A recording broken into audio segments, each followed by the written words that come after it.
CIET-NCERT द्वारा प्रस्तुत है। NCERT की कक्षा 7 के लिए विज्ञान की पाठ्यपुस्तक जिज्ञासा। पृष्ठ संख्या 41।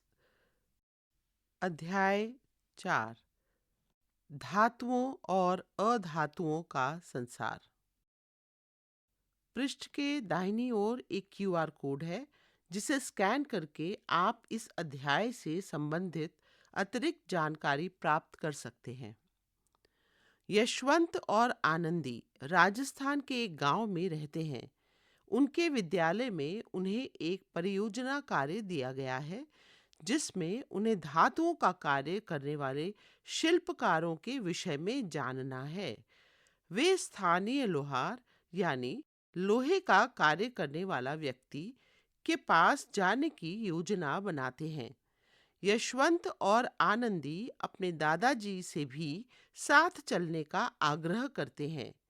चित्र 4.1। वे दोनों यह जानने के लिए बहुत उत्सुक हैं कि लोहार दैनिक जीवन के उपयोग में आने वाली विभिन्न वस्तुओं को कैसे बनाते हैं। वे दोनों एक वृद्ध शिल्पकार सुदर्शन चाचा से वार्तालाप करते हैं। यशवंत: आप सामान्यतः कौन सी वस्तुएं बनाते हैं? सुदर्शन: सामान्यतः हम प्रतिदिन उपयोग में आने वाली वस्तुएं जैसे तवा, बाल्टी, चिमटा एवं कृषि उपकरण यथा फावड़ा, कुल्हाड़ी, खुरपी, जेली इत्यादि बनाते हैं। आनंदी: ये वस्तुएं किस सामग्री से बनती हैं? चित्र 4.1।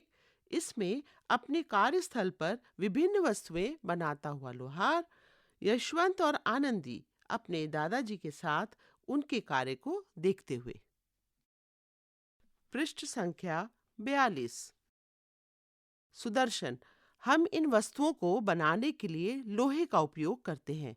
हम हत्था इत्यादि बनाने के लिए आवश्यकता अनुसार लकड़ी का भी उपयोग करते हैं। साथ ही हम भट्टियों में लोहे को गर्म करने के लिए कोयले का उपयोग करते हैं। सुदर्शन चाचा भट्टी में लोहे के टुकड़े को गर्म कर रहे हैं। लोहा गर्म होकर सुर्ख लाल हो गया है।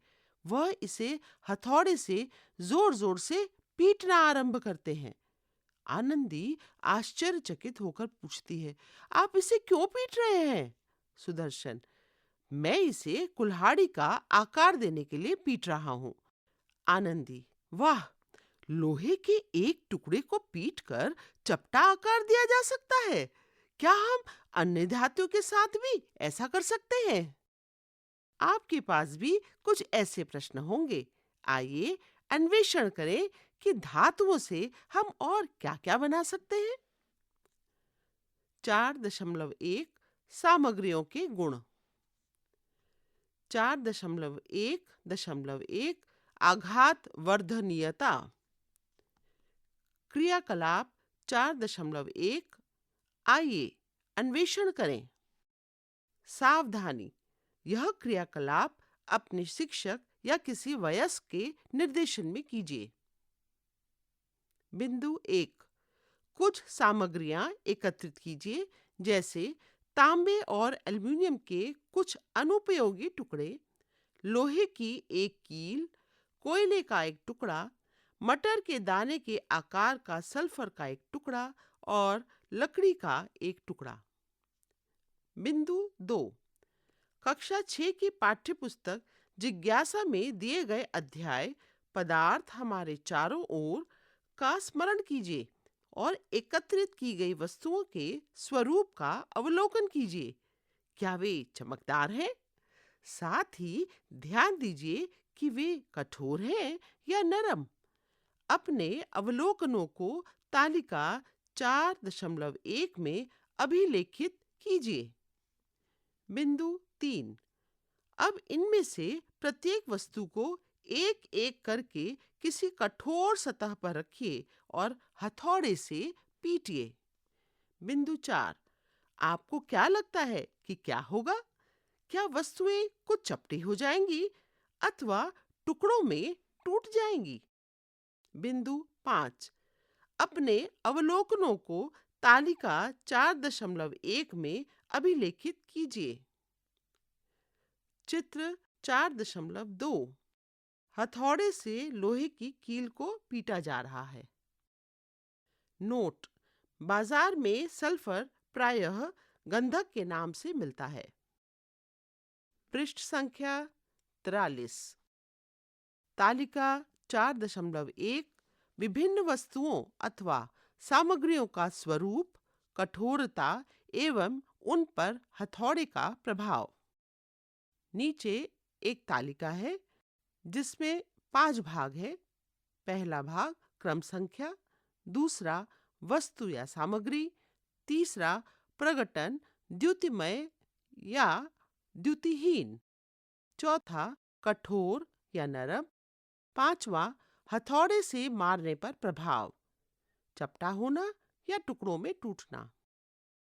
क्रम संख्या 1 में वस्तु सामग्री है तांबे का टुकड़ा, दूसरा एल्यूमीनियम का टुकड़ा, तीसरा लोहे की कील, चौथा कोयले का टुकड़ा, पांचवा सल्फर का टुकड़ा मटर के दाने के आकार का, छठा लकड़ी का टुकड़ा। तालिका के बाकी भागों को अपने अवलोकन द्वारा भरिए। तालिका 4.1 का विश्लेषण कीजिए। उन वस्तुओं की पहचान कीजिए जो द्युतिमय और कठोर हैं। आप अवलोकन करेंगे कि तांबे, एल्यूमीनियम और लोहे से बनी वस्तुएं द्युतिमय और कठोर हैं। धातुओं द्वारा प्रदर्शित द्युति को ही धात्विक द्युति कहा जाता है। तांबे, एल्यूमीनियम और लोहे जैसी सामग्रियां धातु कहलाती हैं, जबकि कोयला, सल्फर और लकड़ी द्युतिहीन है और धातुओं के समान कठोर नहीं है। क्या सभी धातुएं कठोर और ठोस होती हैं? वास्तविकता में नहीं। कुछ धातुएं जैसे कि सोडियम और पोटेशियम इतनी नरम होती हैं कि वे चाकू से काटी जा सकती हैं। पारा एक धातु है जिसे आपने तापमापी में देखा होगा। यह कमरे के तापमान पर द्रव अवस्था में रहता है। कक्षा 6 की विज्ञान पाठ्यपुस्तक जिज्ञासा के अध्याय 7 ताप एवं उसका मापन का स्मरण कीजिए। हथौड़े से पीटने पर कौन सी वस्तुएं सपाट हो गई हैं? आपने अवलोकन किया होगा कि कुछ वस्तुएं जैसे कि तांबे का टुकड़ा, एल्यूमीनियम का टुकड़ा और लोहे की कील पीटने पर चपटे हो जाते हैं, जबकि अन्य वस्तुएं व सामग्रियां भिन्न व्यवहार करती हैं।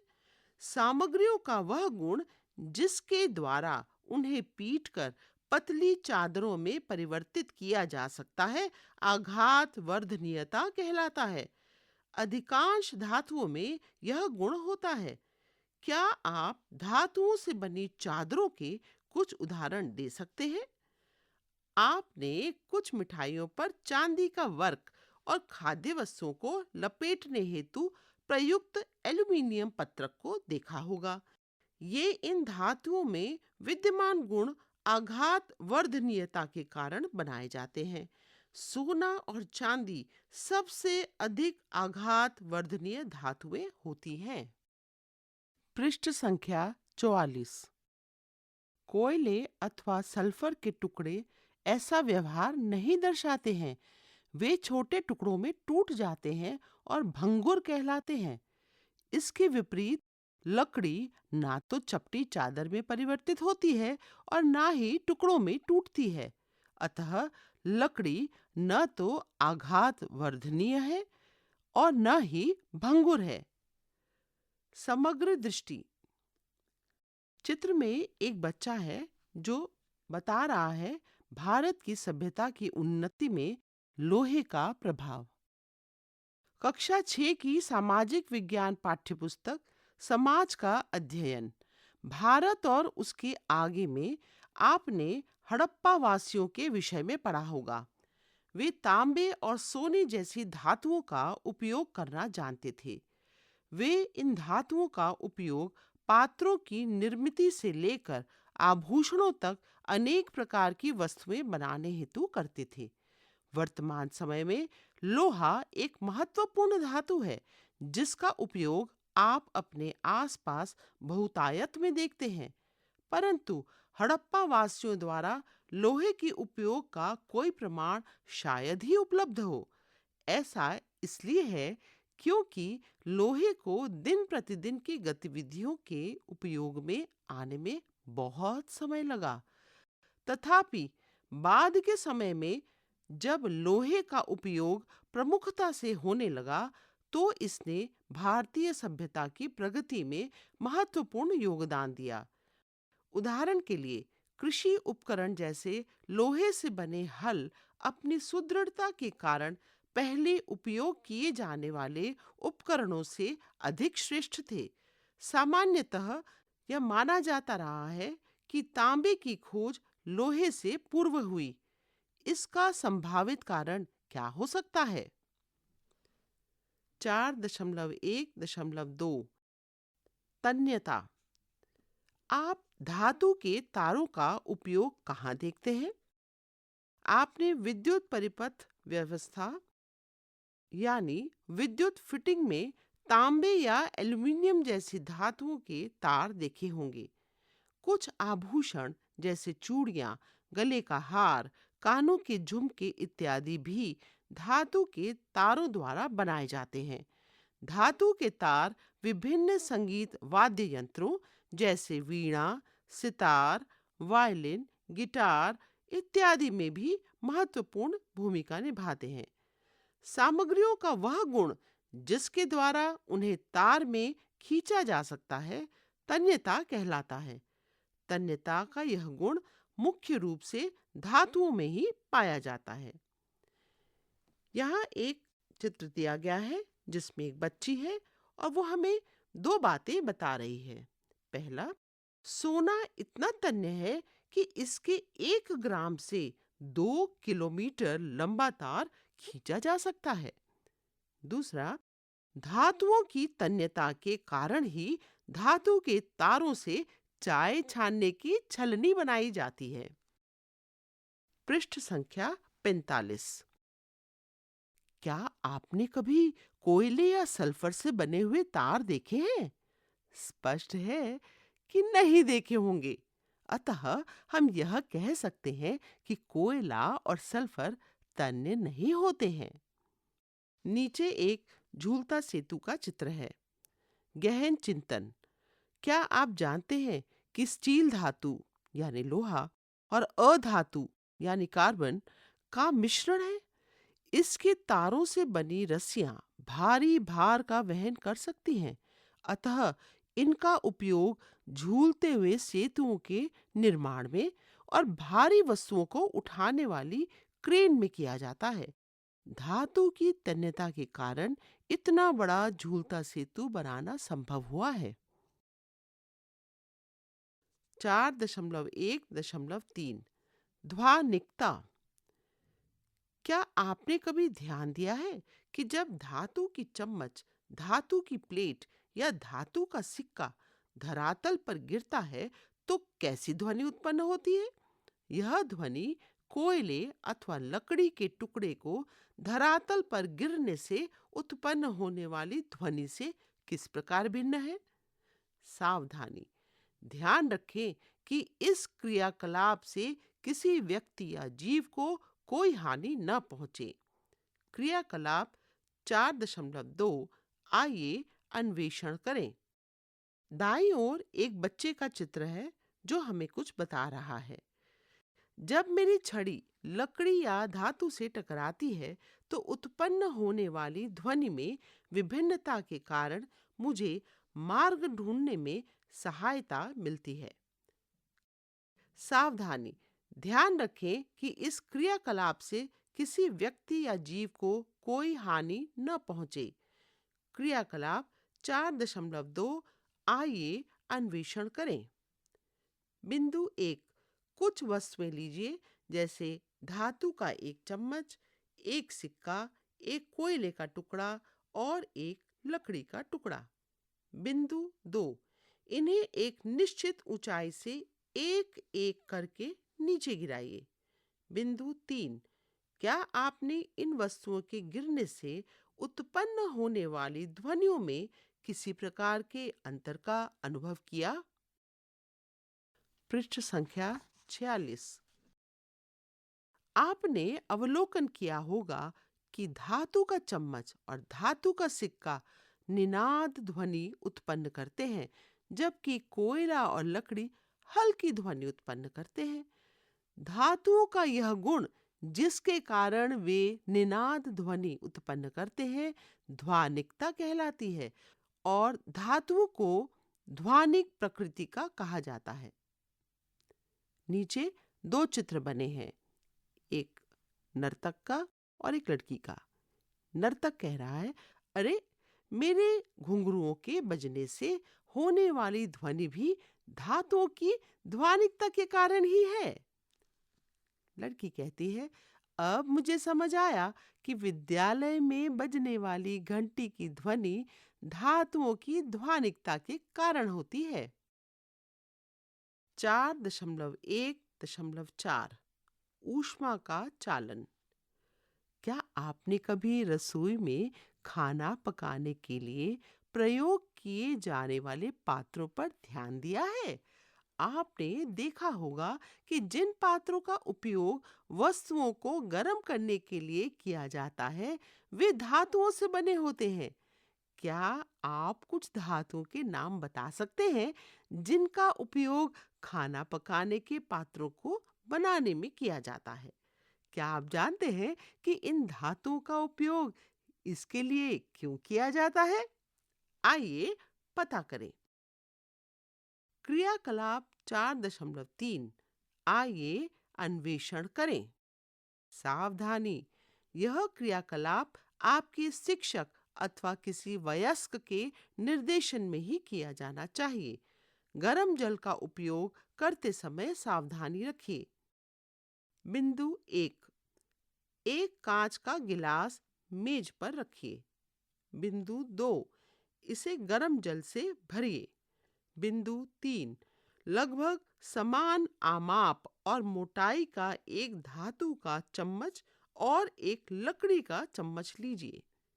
बिंदु 4, चित्र 4.3 के अनुसार दोनों चम्मचों को एक साथ गर्म जल में डाल दीजिए और कुछ समय के लिए उन्हें स्थिर छोड़ दीजिए।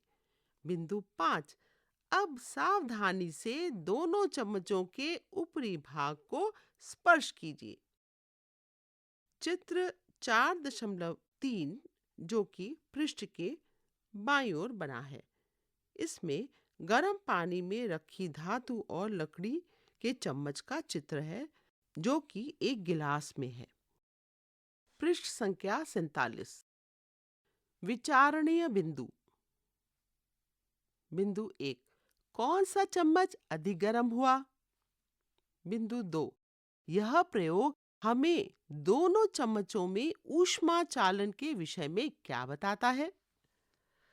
आपने अनुभव किया होगा कि स्पर्श करने पर धातु का चम्मच लकड़ी के चम्मच की तुलना में अधिक गर्म है, भले ही दोनों चम्मच समान समय के लिए जल के समान तापमान में डूबे हैं। इससे स्पष्ट होता है कि ऊष्मा चालन धातु के द्वारा हुआ, जिससे धातु का चम्मच गर्म हो गया है। इसके विपरीत लकड़ी के चम्मच में बहुत कम ऊष्मा का चालन हुआ है। किसी सामग्री में एक बिंदु से दूसरे बिंदु तक ऊष्मा के स्थानांतरण को ऊष्मा चालन कहा जाता है तथा ऊष्मा को स्थानांतरित करने वाली सामग्री चालक कहलाती है। अवलोकनों के आधार पर यह कहा जा सकता है कि धातुएं ऊष्मा की सुचालक होती हैं, जबकि लकड़ी ऊष्मा की कुचालक होती है। अब हम समझ सकते हैं कि भोजन पकाने के लिए धातु के पात्रों का ही उपयोग अधिकतर क्यों किया जाता है और उनके हत्थे लकड़ी अथवा अन्य ऐसी सामग्रियों से क्यों बनाए जाते हैं जो ऊष्मा का चालन नहीं करती। प्रकृति में ऊष्मा का स्थानांतरण नामक अध्याय में आप इसके विषय में और अधिक जानेंगे। 4.1.5 विद्युत का चालन। क्या आपने कभी किसी विद्युत कर्मी को पेचकस का उपयोग करते देखा है? उसका हत्था किस सामग्री से बना होता है? आपने यह भी देखा होगा कि विद्युत कर्मी काम करते समय रबड़ के दस्ताने और जूते पहनते हैं। इसका क्या कारण हो सकता है? क्रियाकलाप 4.4 आइए अभिकल्पित कर सर्जना करें। एक परीक्षित्र यानी टेस्टर परिपथ जैसे विद्युत परिपथ की अभिकल्पना कर उसे तैयार कीजिए। इसे अध्याय विद्युत परिपथ एवं उसके घटक में दर्शाया गया है। इसी क्रियाकलाप को नीचे सूचीबद्ध सामग्रियों का उपयोग करके दोहराइए और अपने अवलोकनों को तालिका 4.2 में अंकित कीजिए। बिंदु 1, आप कुछ वस्तुएं एकत्रित कर सकते हैं, जैसे एल्यूमीनियम पत्रक का एक टुकड़ा, लोहे की एक कील, सल्फर का एक टुकड़ा यानी मटर के दाने के आकार का, तांबे का तार, कोयले का टुकड़ा, सूखी लकड़ी का टुकड़ा, पत्थर, रबड़ से बना रबड़ और नायलॉन की रस्सी का टुकड़ा। बिंदु 2, पूर्व अनुमान लगाइए कि इनमें से कौन सी वस्तु परीक्षित के बल्ब को दीप्त कर सकती है और कौन सी नहीं। पृष्ठ संख्या 48, तालिका 4.2 विभिन्न वस्तुओं अथवा सामग्रियों द्वारा विद्युत का चालन। यहाँ एक तालिका दी गई है जिसके 4 भाग हैं। पहला भाग क्रम संख्या, दूसरा वस्तु या सामग्री, तीसरा अवलोकन, बल्ब दीप्त या अदीप्त, चौथा विद्युत का सुचालक अथवा कुचालक। क्रम संख्या 1 में वस्तु सामग्री है एल्यूमीनियम पत्रक का टुकड़ा, दूसरे में है लोहे की कील, तीसरा सल्फर का टुकड़ा मटर के दाने के आकार का। अब अवलोकन के अनुसार आप उसे अलग अलग भागों में भरिए। आपने देखा होगा कि एल्यूमीनियम, लोहे और तांबे से बनी वस्तुएं बल्ब को दीप्त करती हैं, जबकि सल्फर, कोयला, लकड़ी, पत्थर, रबड़ और नायलॉन की रस्सी से बल्ब दीप्त नहीं होता है। क्या आपको क्रियाकलाप 4.4 में विभिन्न सामग्रियों का उपयोग करते समय बल्ब के दीप्त होने में कोई समानता क्रम दिखाई दिया? यह देखा गया है कि बल्ब को दीप्त करने वाली सभी सामग्रियां धातु हैं। वे सामग्रियां जो सरलता से विद्युत प्रवाहित करती हैं, उन्हें विद्युत का सुचालक कहा जाता है। इसके विपरीत वे सामग्रियां जो विद्युत प्रवाहित नहीं करती हैं और बल्ब को दीप्त नहीं करती हैं, उन्हें विद्युत का कुचालक कहा जाता है। अतः अब हम समझ सकते हैं कि पेचकस पर प्लास्टिक का आवरण और रबड़ के दस्ताने विद्युत कर्मी को विद्युत के आघात से बचाते हैं, क्योंकि ये सामग्रियां विद्युत की कुचालक होती हैं। हमने सीखा कि धातुएं सामान्यतः कठोर, द्युतिमय, आघातवर्धनीय एवं तन्य होती हैं तथा ऊष्मा एवं विद्युत की सुचालक होती हैं। आइए जानें कि वायु और जल की उपस्थिति में धातुएं किस प्रकार व्यवहार करती हैं। 4.2 धातुओं पर वायु और जल का प्रभाव। लोहा। प्रायः आपने देखा होगा कि लोहे की वस्तुओं को कुछ दिनों के लिए खुले में छोड़ देने से उन पर भूरे रंग का निक्षेप विकसित हो जाता है। किन परिस्थितियों में ऐसा होता है? बिंदु 1, जब ये केवल वायु के संपर्क में आती है। बिंदु 2, जब ये केवल जल के संपर्क में आती है। बिंदु 3, जब ये वायु और जल दोनों के संपर्क में आती हैं। पृष्ठ संख्या 49। क्रियाकलाप 4.5। आइए प्रयोग करें। सावधानी, लोहे की कीलों के साथ कार्य करते समय सावधानी रखिए। बिंदु 1, कुछ द्युतिमय लोहे की कीलें लीजिए। यदि आप पुरानी लोहे की कीलों का उपयोग कर रहे हैं, तो रेगमाल की सहायता से उनकी सतह पर विकसित भूरे रंग के निक्षेप को रगड़कर हटा दीजिए। बिंदु 2, स्वच्छ, शुष्क एवं बंद ढक्कन वाली कांच की 3 बोतलें अथवा डाठ लगी 3 परख नलियां लीजिए। उन्हें क, ख और ग से अंकित कीजिए। बिंदु 3, 3 लोहे की कीलें लीजिए और प्रत्येक कील पर एक धागा बांधिए। बिंदु 4, कांच की बोतल क में एक लोहे की कील और थोड़ा सिलिका जेल रखिए और ढक्कन अथवा डाट को भली प्रकार बंद कीजिए। चित्र 4.4 क। सिलिका जेल वायु को शुष्क बनाता है। कुछ वस्तुओं जैसे बोतलों में रखी दवाओं इत्यादि को नमी से बचाने के लिए उनमें सिलिका जेल की पुड़िया रखी जाती है। बिंदु 5, कांच की बोतल ख में एक लोहे की कील रखिए। जल को उबालकर ठंडा कर लीजिए, जिससे जल में विद्यमान घुलनशील गैसें निकल जाएं। इस जल को बोतल ख में इस प्रकार डालिए कि लोहे की कील पूर्णतः जल में डूब जाए। अब जल की सतह के ऊपर थोड़ा तेल डालकर एक परत बनाइए। चित्र 4.4 ख। जल की सतह पर तेल की परत वायु को जल में घुलने से रोकती है। कांच की बोतल को कसकर बंद कीजिए। बिंदु 6, कांच की बोतल ग में एक लोहे की कील रखिए और उसमें थोड़ा जल डालिए ताकि लोहे की कील आंशिक रूप से डूबी रहे। इस बोतल को खुला रखिए। इससे लोहे की कील जल और वायु दोनों के संपर्क में आ जाती है, जैसा कि चित्र 4.4 ग में दर्शाया गया है। बिंदु 7, सभी कांच की बोतलों को कमरे के तापमान पर रखिए और 8 से 10 दिनों तक परिवर्तनों का अवलोकन कीजिए। बिंदु 8, अपने अवलोकनों को तालिका 4.3 में अभिलेखित कीजिए। पृष्ठ के दाईं ओर चित्र 4.4 है। इसमें लोहे की कीलें रखी हुई कांच की बोतलें हैं जो 3 अवस्था में दिखाई गई हैं।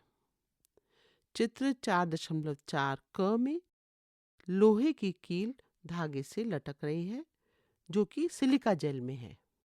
चित्र 4.4 ख में लोहे की कील जल में रखी गई है, उसके ऊपर तेल तैर रहा है।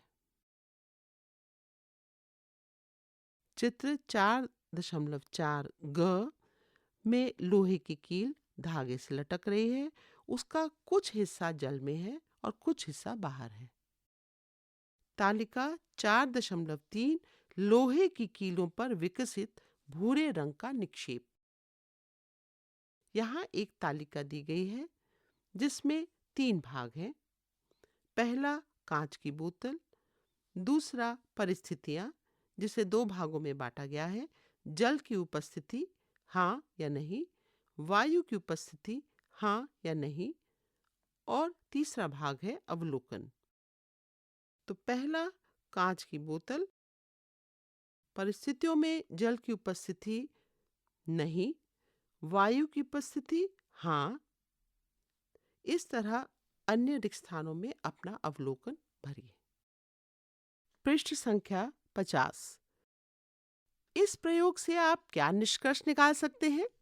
यह देखा गया है कि कांच की बोतल क और ख में लोहे की कीलों पर कोई भूरे रंग का निक्षेप विकसित नहीं होता है। यह अवलोकन क्या दर्शाता है?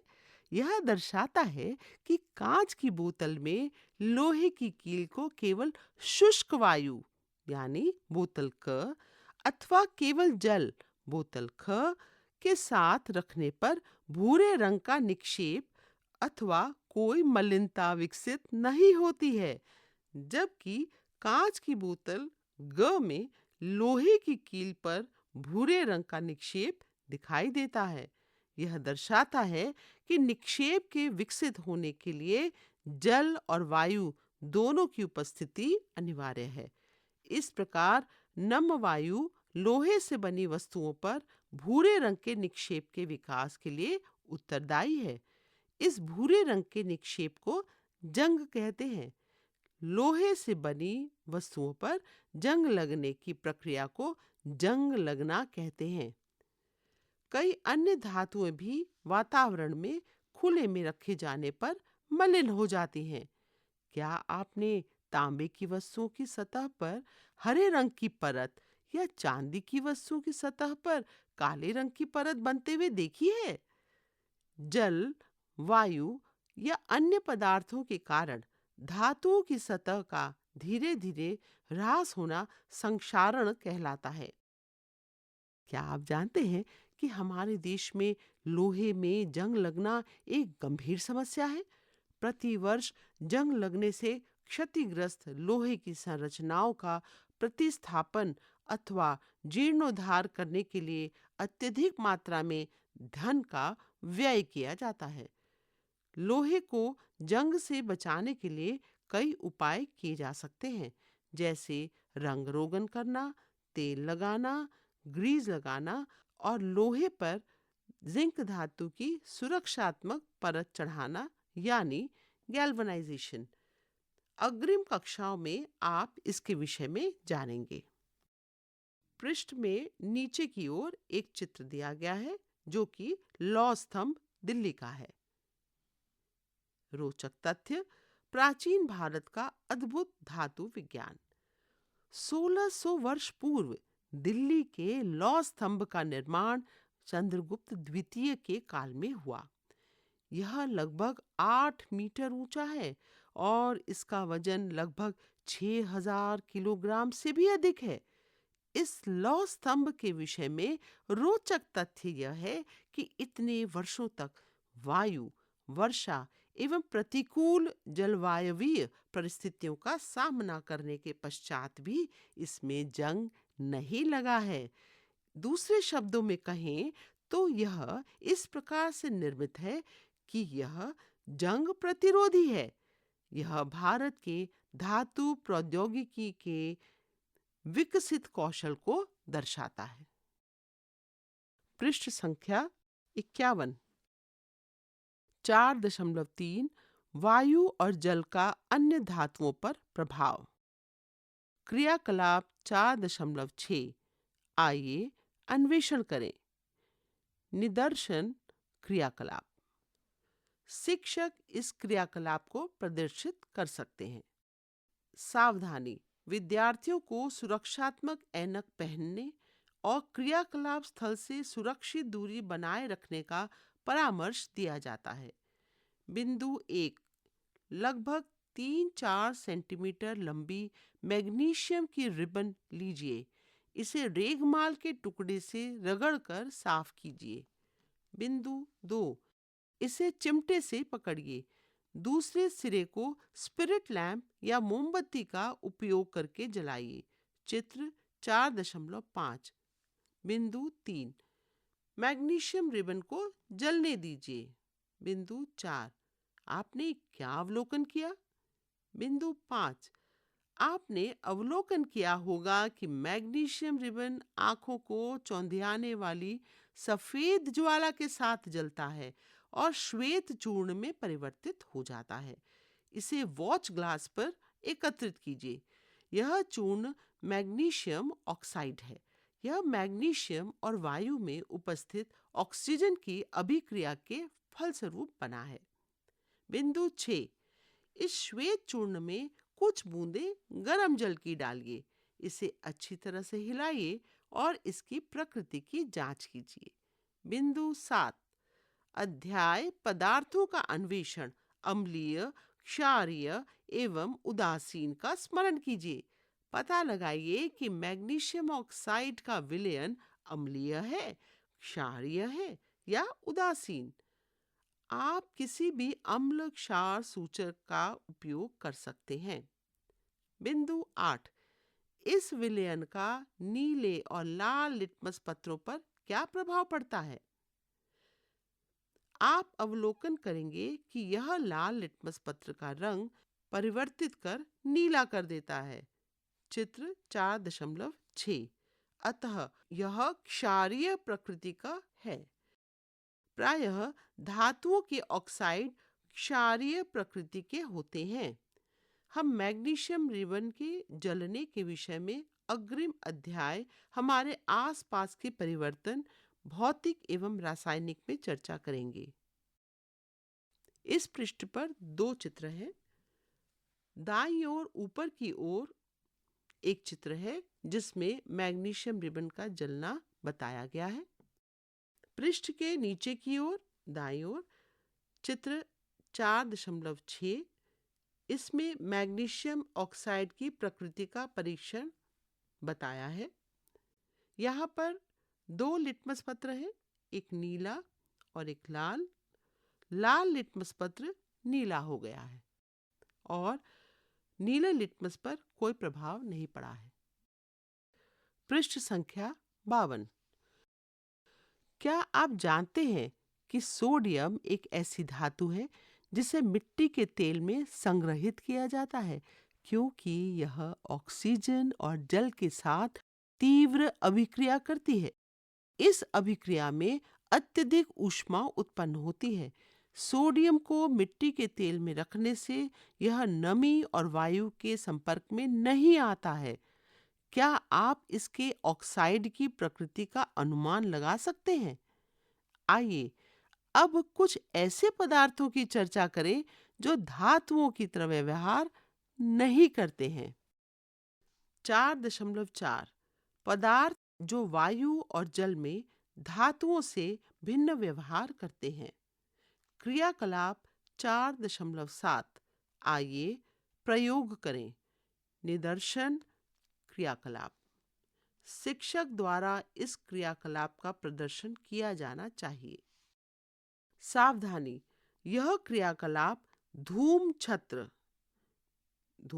का अर्थ धूम छत्र एक वायुदार क्षेत्र जिसका उपयोग प्रयोगशालाओं में हानिकारक धुएं, गैसों, वाष्प एवं धूल को सुरक्षित रूप से बाहर निकालने हेतु किया जाता है। धूम छत्र में या खुले क्षेत्र में किया जाना चाहिए। सल्फर के जलने से उत्पन्न गैस श्वास के साथ ग्रहण करने पर हानिकारक हो सकती है। बिंदु 1, एक उद्दहन चम्मच में अल्प आहार में सल्फर चूर्ण लीजिए। उद्दहन चम्मच एक लंबे हत्थे वाला धातु का चम्मच है जिसका उपयोग पदार्थों को सुरक्षित रूप से गर्म करने और जलाने के लिए किया जाता है। चित्र 4.7 क। यदि उद्दहन चम्मच उपलब्ध नहीं है तो आप किसी भी बोतल के धातु के ढक्कन को ले सकते हैं। इसके चारों ओर एक धातु का तार लपेटकर इसे चित्र 4.7 ख में दर्शाए अनुसार बना सकते हैं। बिंदु 2, सल्फर को ज्वाला पर गर्म कीजिए। इसके जलते ही उद्दहन चम्मच को गैस जार या कांच के गिलास में स्थानांतरित कीजिए। चित्र 4.7 ग। गैस जार या कांच के गिलास को ढक्कन से ढक दीजिए और सुनिश्चित कीजिए कि बनने वाली गैस बाहर न निकले।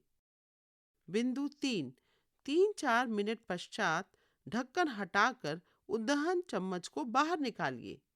गैस जार में थोड़ी मात्रा में जल डालकर शीघ्रता से पुनः ढक्कन लगाइए और गैस घोलने के लिए इसे हिलाइए। बिंदु 4, अध्याय पदार्थों का अन्वेषण अम्लीय, क्षारीय और उदासीन का स्मरण कीजिए। अम्ल क्षार सूचक का उपयोग कर जांच कीजिए कि गैस जार में जल डालने के पश्चात प्राप्त विलयन अम्लीय है अथवा क्षारीय है। बिंदु 5, आप क्या अवलोकन करते हैं? आप अवलोकन करेंगे कि यह अम्लीय प्रकृति का है। चित्र 4.7 घ। पृष्ठ की बाईं ओर 3 चित्र बने हैं।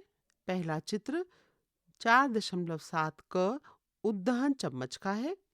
दूसरा चित्र 4.7 ख स्वनिर्मित उद्दहन चम्मच का है।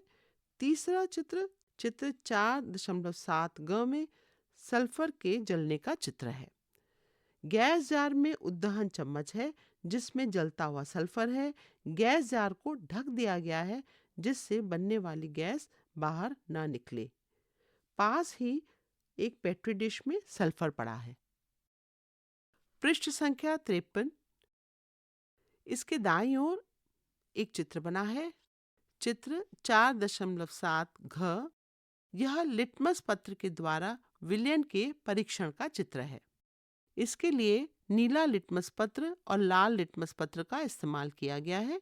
नीला लिटमस पत्र लाल हो गया है, पर लाल लिटमस पत्र में कोई परिवर्तन नहीं है। वायु यानी ऑक्सीजन में सल्फर को जलाने पर सल्फर डाइऑक्साइड गैस बनती है। जल में सल्फर डाइऑक्साइड गैस को घोलने पर सल्फ्यूरस अम्ल बनता है। क्या सल्फर जल में उसी प्रकार व्यवहार करता है जैसे धातुएं करती हैं? क्रियाकलाप 4.8 आइए अन्वेषण करें। बिंदु 1, कांच के गिलास में थोड़ा सल्फर चूर्ण लीजिए। बिंदु 2, इसमें अल्प मात्रा में जल डालिए। बिंदु 3, आप क्या अवलोकन करते हैं? आप अवलोकन करेंगे कि जल में सल्फर डालने पर कोई अभिक्रिया नहीं होती है। सल्फर और फास्फोरस जैसे पदार्थ धातुओं की तुलना में वायु और जल के साथ भिन्न व्यवहार करते हैं। फास्फोरस को जल में संग्रहित किया जाता है क्योंकि फास्फोरस वायुमंडलीय वायु के संपर्क में आने पर आग पकड़ लेता है। ये पदार्थ सामान्यतः दिखने में नरम और द्युतिहीन होते हैं। वे न तो आघात वर्धनीय होते हैं, न ही तन्य होते हैं और न ही ध्वनिक होते हैं। वे ऊष्मा और विद्युत के भी कुचालक होते हैं। इन्हें अधातु कहा जाता है। इनके ऑक्साइड अम्लीय प्रकृति के होते हैं। ऑक्सीजन, हाइड्रोजन, नाइट्रोजन, कार्बन इत्यादि कुछ अन्य अधातुएं हैं। प्लास्टिक, कांच, लकड़ी, रबड़ और कागज जैसी सामग्रियों को अधातु समझने का भ्रम नहीं किया जाना चाहिए। इन सामग्रियों को धातु या अधातु के रूप में वर्गीकृत नहीं किया जाता है क्योंकि वे तत्व नहीं हैं। आपके गहन चिंतन के लिए, वे पदार्थ जिन्हें तत्व कहा जाता है उन्हें धातु और अधातु की श्रेणी में वर्गीकृत किया जाता है। तत्व वह पदार्थ है जिसे और अधिक पदार्थों में नहीं तोड़ा जा सकता है। वर्तमान में 118 तत्व ज्ञात हैं। ये तत्व सभी पदार्थों की मूल निर्माण इकाई हैं। कुछ तत्व प्राकृतिक रूप में प्राप्त होते हैं, जबकि अन्य तत्व जो प्रकृति में विद्यमान नहीं होते हैं वे प्रयोगशाला में कृत्रिम रूप से बनाए जाते हैं। आप उच्चतर कक्षाओं में इन तत्वों के विषय में अधिक अध्ययन करेंगे। 4.5 क्या अधातुएं दैनिक जीवन में महत्वपूर्ण हैं? धातुओं के विशिष्ट गुणों या द्युतिमय प्रकृति, ऊष्मा एवं विद्युत चालकता और अधिक सुदृढ़ता के कारण प्रायः अपने दैनिक जीवन में आप उनका अवलोकन करते होंगे। तथापि इससे आपके मन में यह अवधारणा नहीं आनी चाहिए कि अधातुएं हमारे जीवन में महत्वपूर्ण नहीं हैं। पृष्ठ संख्या 54। हम श्वास के द्वारा ऑक्सीजन ग्रहण करते हैं। यह एक अधातु है और इसके बिना हम जीवित नहीं रह पाएंगे। क्या आप ऑक्सीजन के किसी अन्य उपयोग के बारे में सोच सकते हैं? कार्बन दैनिक जीवन में उपयोगी है क्योंकि यह सभी जीवों की निर्माण इकाई है। यह प्रोटीन, वसा और कार्बोहाइड्रेट का एक प्रमुख घटक है जो ऊर्जा और विकास के लिए आवश्यक है। नाइट्रोजन का उपयोग उर्वरकों और अन्य रसायनों के निर्माण में किया जाता है। यह पौधों की वृद्धि के लिए एक आवश्यक पोषक तत्व है। क्लोरीन एक अधातु है जिसका उपयोग प्रायः जल शोधन में किया जाता है। आयोडीन एक अधातु है एवं इसका विलयन घावों पर रोगाणु रोधक के रूप में प्रयुक्त होता है। पृष्ठ के बीच में बाईं ओर एक लड़की का चित्र है जो हमें विज्ञान और समाज के बारे में बता रही है। विज्ञान एवं समाज। क्या आप जानते हैं कि दैनिक जीवन में अनेक धातुएं और मिश्रित धातुएं पात्रों और उपकरणों के रूप में उपयोगी हैं? मिश्रित धातुएं दो अथवा दो से अधिक धातुओं के मिश्रण से अथवा एक धातु एवं एक अधातु के मिश्रण से बनाई जाती हैं। ये आधुनिक तकनीकों के लिए महत्वपूर्ण है और लगभग प्रत्येक उद्योग में आवश्यक है। कुछ विशेष धातुओं का उपयोग परमाणु ऊर्जा में किया जाता है, जैसे जर्कोनियम। कुछ धातुओं का वांतरिक्ष यानी वायु जमा अंतरिक्ष में उपयोग किया जाता है, जैसे टाइटेनियम। भारत में अनेक धातुओं का विशेषतः लोहा और एल्यूमीनियम का पुनर्चक्रण किया जाता है ताकि अपशिष्ट को कम कर संधारणीयता में योगदान दिया जा सके। पृष्ठ के निचले भाग में एक बच्चे का चित्र है जो कि पूरे पाठ का सार पढ़ रहा है। संक्षेप में, बिंदु 1, धातुओं और अधातुओं को उनके गुणों के आधार पर विभेदित किया जाता है। बिंदु 2, प्रायः धातुएं द्युतिमय होती हैं जबकि अधिकांश अधातुएं द्युतिहीन होती हैं। बिंदु 3, प्रायः धातुएं आघात वर्धनीय और तन्य होती हैं जबकि अधातुओं में ये गुण नहीं होते हैं। बिंदु 4, धातुएं ऊष्मा और विद्युत की सुचालक होती हैं जबकि अधातुएं सामान्यतः कुचालक होती हैं। बिंदु 5, धातुएं ऑक्सीजन के साथ अभिक्रिया करके धातु ऑक्साइड बनाती हैं जो क्षारीय प्रकृति के होते हैं। बिंदु 6, अधातुएं ऑक्सीजन के साथ अभिक्रिया करके ऑक्साइड बनाती हैं जो अम्लीय प्रकृति के होते हैं। बिंदु 7, सामान्यतः अधातुएं जल के साथ अभिक्रिया नहीं करती हैं। बिंदु 8, नम वायु के संपर्क में आने पर धातु की वस्तुएं क्षतिग्रस्त हो जाती हैं। इस प्रक्रिया को संक्षारण के रूप में जाना जाता है। बिंदु 9, धातुएं और अधातुएं दैनिक जीवन में व्यापक रूप से उपयोगी होती हैं। पृष्ठ संख्या 55। पृष्ठ की दाईं ओर एक लड़की का चित्र है।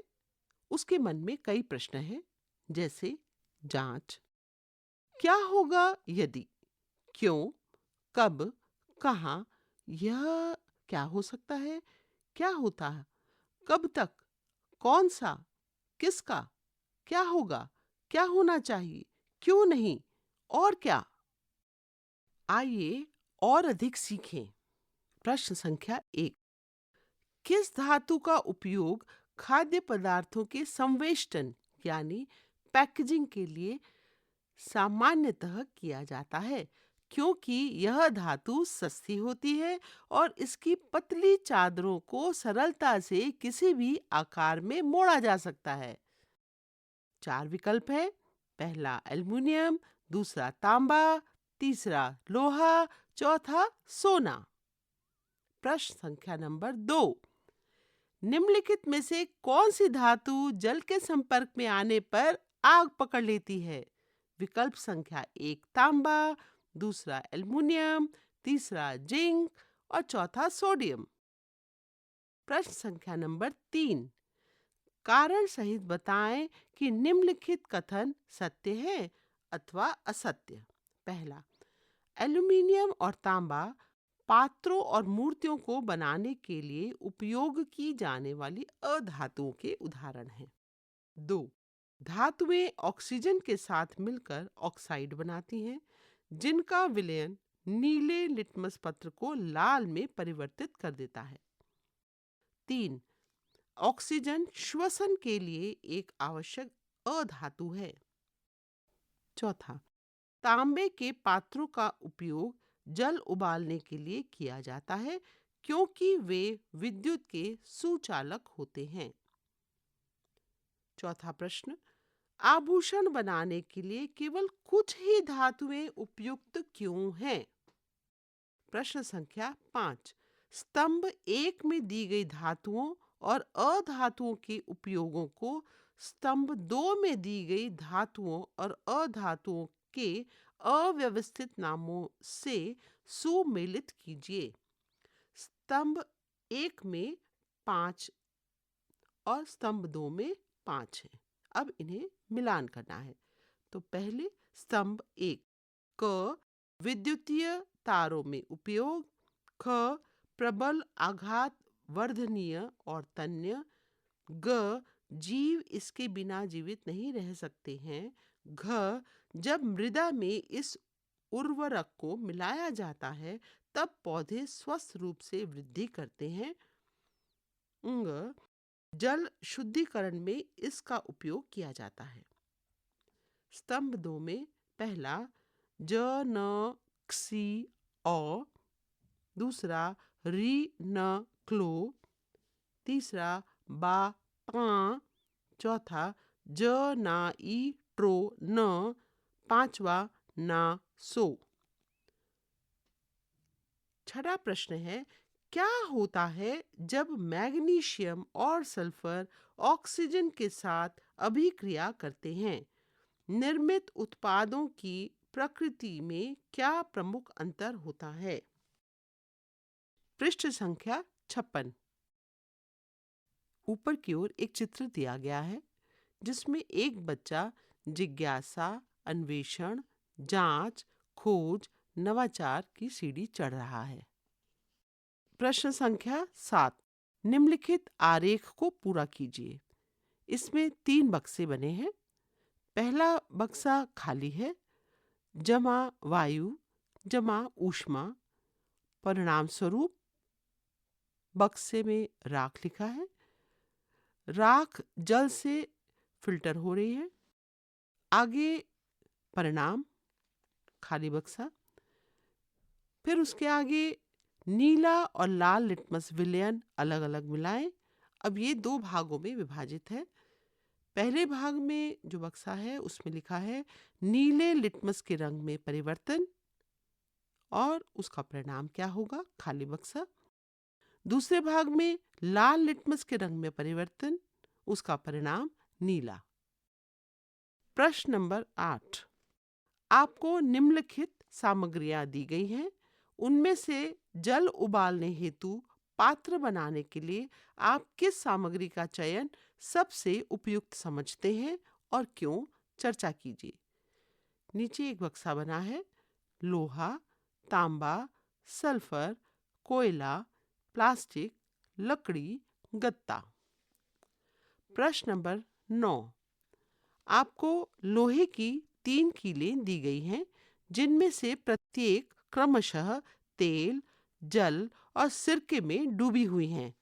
कौन सी लोहे की कील में जंग नहीं लगेगा और क्यों?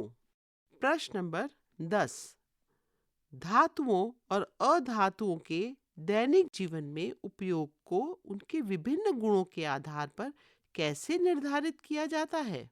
प्रश्न नंबर 11, लोहे को जंग लगने से बचाने के उपायों में से एक है कि उस पर जिंक धातु की एक पतली परत चढ़ाना। चूंकि सल्फर जल के साथ अभिक्रिया नहीं करता है, तो क्या इसका उपयोग इस उद्देश्य के लिए किया जा सकता है? अपने उत्तर की पुष्टि कीजिए। प्रश्न संख्या 12, एक लोहार उपकरण बनाने से पूर्व लोहे को गर्म करता है। इस प्रक्रिया में गर्म करना क्यों आवश्यक है? अंतर विषयक। पृष्ठ के बाईं ओर नीचे की तरफ अंतर विषयक लिखा है। प्रौद्योगिकी, अर्थव्यवस्था, भूगोल, समाज, इतिहास, कला आदि। अन्वेषणात्मक परियोजनाएं। पहला बिंदु, ढोकरा, बिद्रीवेयर, पेमबर्थी और कामरूपी भारत की कुछ प्रसिद्ध धातु कला की शैलियां हैं। उन राज्यों का पता लगाइए जहां ये कलाकृतियां बनाई जाती हैं। इसके साथ ही एक चित्र संग्रह भी बनाइए। बिंदु 2, भारत के मानचित्र पर उन राज्यों को चिन्हित कीजिए जहां लोहा, सोना, एल्यूमीनियम और अन्य धातुएं पाई जाती हैं। बिंदु 3, स्मार्टफोन में उपयोग की जाने वाली धातुओं और अधातुओं के विषय में पता लगाइए। सूचना एकत्रित कीजिए कि वे फोन को ठीक से काम करने में कैसे सहायता करती हैं। बिंदु 4, आराम एवं विलासिता के साधनों में धातुओं के प्रयोग की प्रचुरता अथवा न्यूनता विषय पर कक्षा में वाद विवाद का आयोजन कीजिए। अध्याय 4 समाप्त हुआ।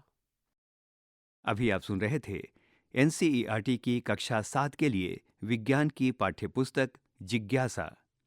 ध्वन्यांकन मंजू कुमारी, वाचन स्वर उषा छाबड़ा, संपादन सौम्या मलिक, निर्देशन एवं निर्माण विमलेश चौधरी तथा प्रस्तुति CIET NCERT नई दिल्ली, भारत।